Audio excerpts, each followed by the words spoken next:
Avant d'aborder les aspects en lien avec la restauration du document, je vais vous décrire quelques aspects de la matérialité de ce document, qui est donc un manuscrit réalisé sur parchemin.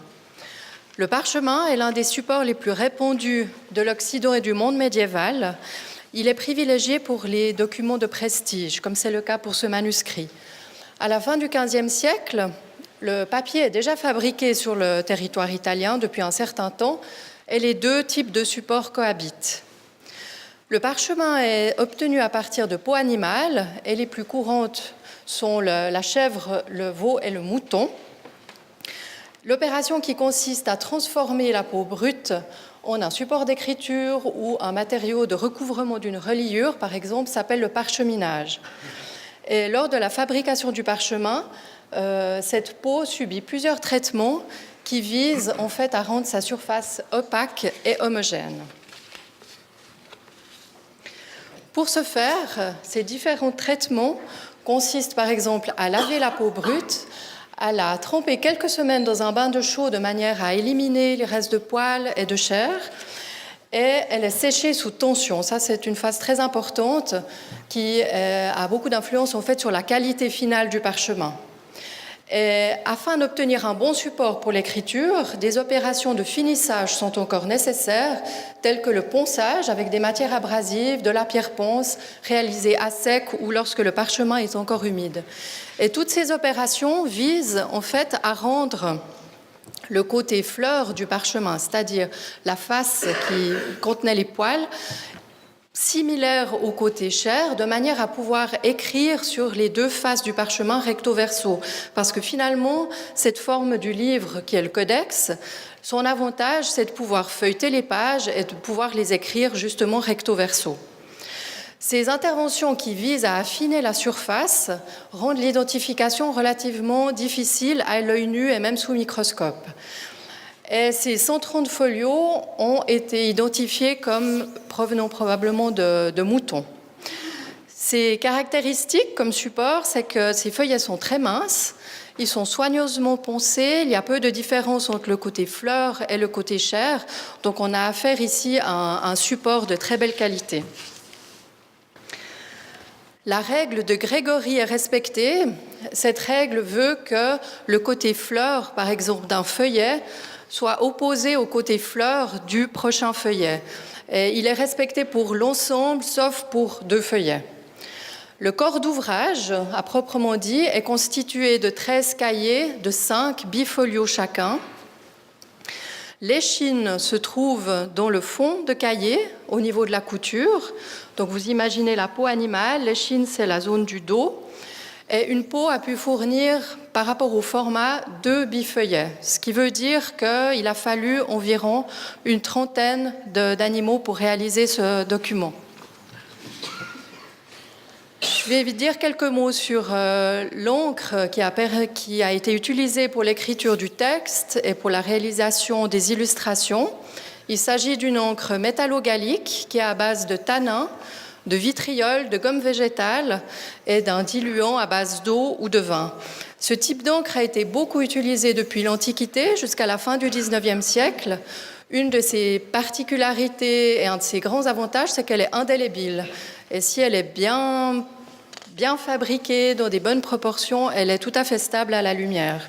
Si l'on observe, par exemple, vous pouvez regarder le manuscrit original là sur l'écran, un des polyèdres, les traits de structure ont été dessinés et puis des lavis, probablement à base d'encre très diluée, on peut être appliqué sur les surfaces, sur les traits de structure sans diluer en fait ces traits. Les titres sont rubriqués à l'encre rouge, qui est à base du pigment minium, probablement. C'est un pigment artificiel à base d'oxyde de plomb. Sinon, les pigments n'ont pas été analysés sur ce document, mais nous pouvons constater que les couches picturales des couleurs noires, brunes, rouges sont relativement stables malgré quelques petites craquelures visibles.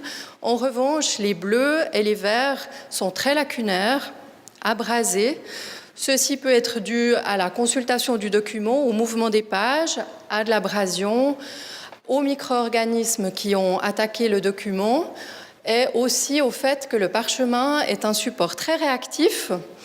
Il réagit très fortement au changement d'humidité ambiante. Il se contracte lorsque l'humidité baisse et il se dilate lorsqu'elle augmente. Ce qui fait que les relieurs, peut-être que vous avez vu des documents, des codex anciens, ils ont prévu une petite astuce technique, c'est qu'ils ont ajouté des fermoirs aux reliures, par exemple vers la tranche de gouttière, de manière à exercer une légère pression sur les documents, sur les feuillets de parchemin, pour qu'ils restent bien planes. La reliure ancienne n'offrait plus une protection suffisante aux feuillets et c'est une des raisons pour laquelle, à côté de l'attaque de micro-organismes, qui ont poussé, en fait, qui ont nécessité sa restauration. Et à ce sujet, je passe la parole à Magali Allen-Lou, qui vous décrira ses interventions.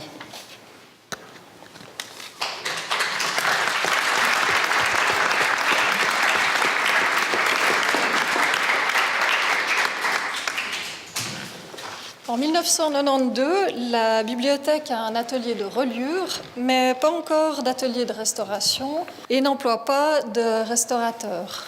Elle confie donc la restauration du manuscrit de Luca Pacioli à Andrea Giovannini, spécialiste en Suisse de la restauration du parchemin, qui va travailler dessus avec la collaboration de Marie Besson et Elena Parolini, et nous sommes très honorés de pouvoir valoriser le travail effectué par nos confrères il y a près de 30 ans.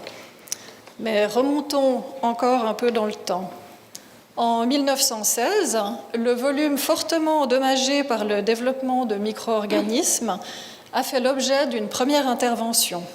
Frédéric Gardier, directeur de la bibliothèque, constate la progression des détériorations et fait examiner le manuscrit par le professeur Robert Chaudat, directeur de l'Institut de botanique de l'université. Ce dernier, à la lumière des connaissances de l'époque, préconise une exposition des feuillets aux vapeurs de formol pour stopper ce qu'il identifie comme une pourriture bactérienne. Les micro-organismes qui se sont développés à la faveur d'un environnement humide sécrètent des enzymes qui vont détruire la structure du collagène, provoquant d'importantes décolorations, notamment les taches circulaires foncées et de nombreuses lacunes. Le manuscrit est donc placé sous une cloche de verre, à proximité d'un bain de formol, mais l'intervention s'arrête là. En 1992, le travail d'Andrea Giovannini va contribuer au développement d'une technique novatrice, le comblage du parchemin sur table aspirante. Commence ainsi le travail de restauration du manuscrit. Après une étude codicologique détaillée dont ma collègue Isabelle Aldeman vous a livré quelques éléments, le volume a été démonté et conditionné pendant plusieurs heures à une hygrométrie de 92% et mis à plat, d'abord sur une table aspirante, puis sous poids, avant de pouvoir procéder au traitement de chaque feuillet individuellement. Les lacunes ont été comblées avec une suspension de fibres de parchemin et de cellulose appliquées sur la table aspirante. Le parchemin ainsi reconstitué offre une grande compatibilité avec le parchemin du manuscrit.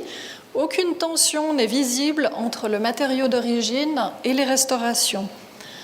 Un millier de petites déchirures situées le long des bords des feuillets a été stabilisé avec du papier japonais choisi pour sa résistance et la longueur de ses fibres et de la colle d'amidon. Le traitement, qui a nécessité près de 400 heures de travail, a été suivi par la mise sous poids des cahiers pendant plus de 2 ans pour acclimater et stabiliser le parchemin restauré. C'est ce qui lui permet de conserver cette belle planéité. Une reliure de conservation sans encollage du dos des cahiers, utilisant les matériaux et techniques du XVe siècle, fil de lin, lanière de cuir à la lin, parchemin de mouton, ainsi qu'un coffret de conservation, achève ce travail et assure la protection du manuscrit. Commencé en 1992, le travail s'achève en 1996. Il aura fallu plus de 4 ans de travail à Andrea Giovannini, aidé de Marie Besson et Elena Paroli, pour permettre à nouveau un accès à ce document. Le détail du traitement et des matériaux utilisés est documenté dans un rapport de restauration, et c'est d'ailleurs grâce aux notes de Frédéric Gardy, consignées avec le manuscrit, que nous avons eu connaissance du traitement au formol de 1916. L'intervention de 1916 et la restauration des années 90 s'inscrivent toutes deux dans un contexte où les choix de traitement ont été guidés par les connaissances scientifiques du moment. Et Andrea Giovannini m'a encore dit à quel point ce travail avait été charnière dans sa carrière du point de vue technique. La restauration de 1992 est un exemple parfait des buts visés par tout travail de restauration. D'une part, le respect de l'intégrité de l'objet, que ce soit au niveau scientifique, documentaire ou matériel, et d'autre part, la lisibilité et la compatibilité des interventions. Grâce à la pertinence et à la qualité du travail d'Andrea Giovannini, le manuscrit de Luca Pacioli a pu être numérisé. Il peut être présenté ce week-end au public genevois et partir tout prochainement en exposition à Rome. Au final, ce sont surtout des conditions de conservation adéquates qui permettront d'assurer sa conservation sur le long terme, et c'est tout l'objet du déménagement d'une partie des collections de la Bibliothèque de Genève dans les nouveaux dépôts patrimoniaux du Carré Vert.